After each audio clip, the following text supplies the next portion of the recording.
Hey everyone, this is Tommy Zarka, one of the sports information directors here at Clarkson University, and I'm joined by the Golden Knights head men's basketball coach, Jeff Gorski. This interview will serve as a quick catch-up for parents, alumni, and prospective student athletes as a kind of state of the program. So, Coach Gorski, obviously this has been a challenging semester for many of the student athletes. Can you talk a little bit about the navigating you've had to do around odder than usual schedules and practicing in smaller groups this fall, and how things have started to come together now that you're able to do full practices at the end of the semester? Sure. Yeah. I mean, this has been incredibly difficult on the kids more than obviously the coaches. Their schedules. We have kids that have class basically at every hour from 8 in the morning till 8 at night. So to find a couple of practice times that work with everybody was very difficult early on. So we cut it into small groups. We're doing groups of 8. And it allowed us to get into the gym and work together with guys. But we were still not live for a few weeks, so it was basically skill development, and it was making sure guys were staying active. Once things got a little easier up on the schedule, we started practicing on weekends where we had no conflicts. And that's a sacrifice the guys had to make. We were practicing at 9 in the morning on Saturdays and Sundays, which, it isn't the most ideal situation, but, our guys sacrificed just to be able to get in the gym and play. And, we lift a couple of times a week. Going through the 4 stages we've gone through as a university has really allowed us to, really get back to some set of normalcy, where we were practicing 4 and 5 times a week and, started to go live the last couple of weeks, and the guys really took to that. Coach, you lost some quality players from last year's senior class, including a 1,000-point scorer. Can you talk a little bit about some of the newcomers to the program and what skills and depth they bring to the program and how they might be able to replace some of those guys that you lost to graduation? Yeah, we had a really nice class. It starts, basically your point guard. We have Frankie Rainville coming in from Columbia High School, who is a first-team All-Suburban Council guy. Is super talented, plays at his own pace, can't get him going faster than he wants to go. Was just a terrific high school player. Then Malachi Harris is a 6'1", 6'2" wing from Beaver Country Day. He's a lefty sharpshooter who is really athletic and can get to the rim. We have really high hopes for those 2 guys. I know that they're going to be able to play right away. Jake Vaccaro is a 6'5" 3-man, 3-4 for us. He's a legacy recruit from Oneida High School. His dad went here. His brother goes here. His brother's on the team now. He's a really versatile guy that is just, his best basketball is ahead of him. He really works hard and wants to be a good player. We have Garrett Delaney, is a kid from Mayfield High School in the Amsterdam area, who did a year at St. Rose, and he is now joined us, and he is one of the best shooters I've ever been around. If his feet are set, he's going to make it every single time. He's a really smart player. I definitely think he's gonna help us down the road. Gabe Murphy from South Kent School is a year older than most guys in prep school. Is a 6'4", 6'5", long, versatile player, terrific shooter, can put the ball on the floor.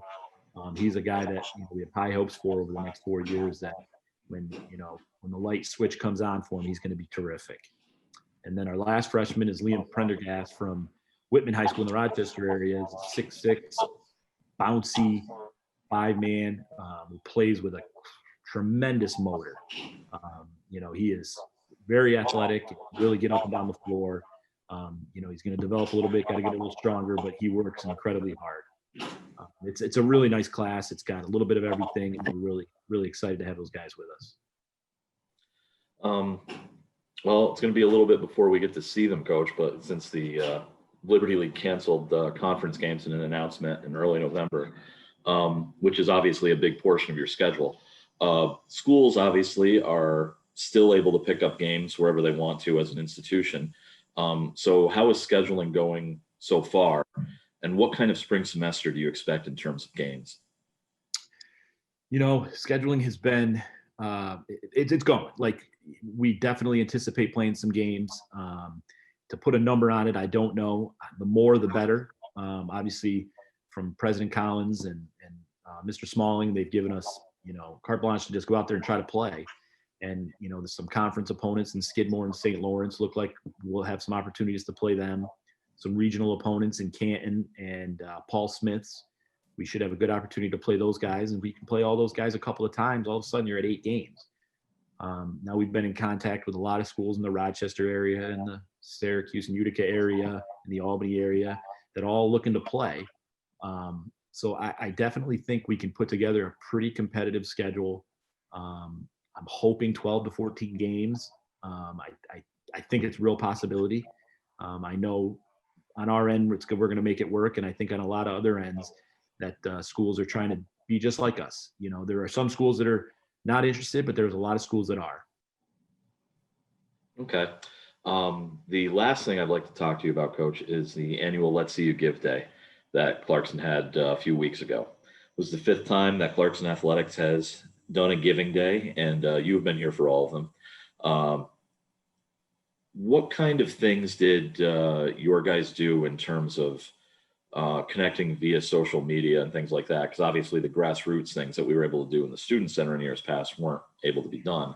So what kind of things did your team do as far as reaching out to try and keep that fundraising going?